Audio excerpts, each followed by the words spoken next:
Պարտվածի հոգեբանական բարդույթով տառապող ու մանրախնդիր Ալիևը օկուպացված Արցախ է հասնում, թե չէ Հայաստանին ու հայերին է հիշում։ Նա կրկին մեղադրանքները շախտվել Հայաստանի օրվա իշխանությունների հասցեին։ Հայաստանի հետ խաղաղության շոուի ֆոնին Ալիևը Հայաստանը համարել է հանցագործ պետություն ու նա շարունակում է այդ քաղաքական գիծը առաջ տանել։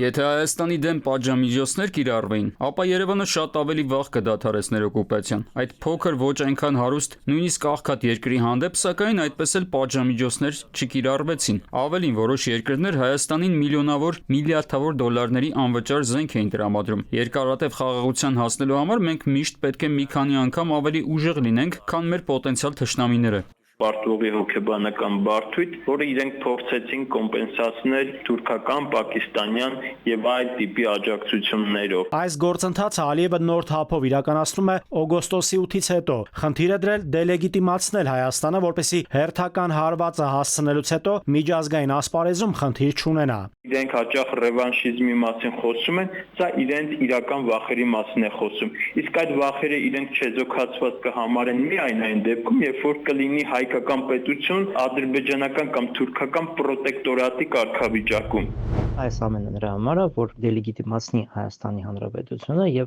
ապագայում, երբ որ ինքը հարվածացնի Հայաստանին, դա միջազգային ասպարեզում իր համար մեծ խնդիր չդառնա։ Выражаю признательность президенту Азербайджанской Республики. Ալիևի հաճախակի Հայաստանի հասցեին ուղղված լուտանքներն ու Փաշինյանի Ալիևին շնորհակալություն հայտնելը հայ հանրության մոտ զարմանք են առաջացրել։ Շնորհակալություն հայտնելու հիմնավոր պատճառ կա, հետաքրքրվել են լրագրողները։ Լսեք, ինչ որ բան է տեղի ունեցել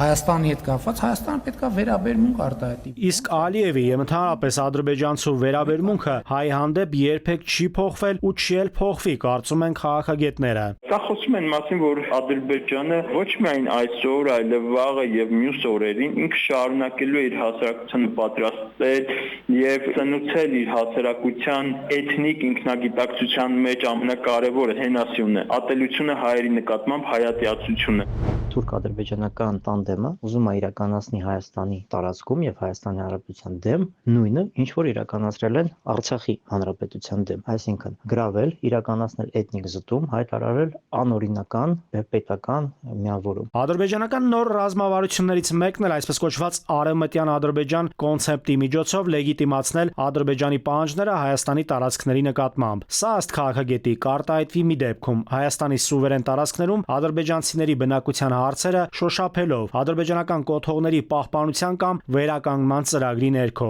Իսկ այս բոլորի նպատակն ըստ քաղաքագետի Հայաստանին որպես կենսունակ պետություն դեֆորմացնելն է։ Նաիրի Մուրադյան, ժամը լրատվական։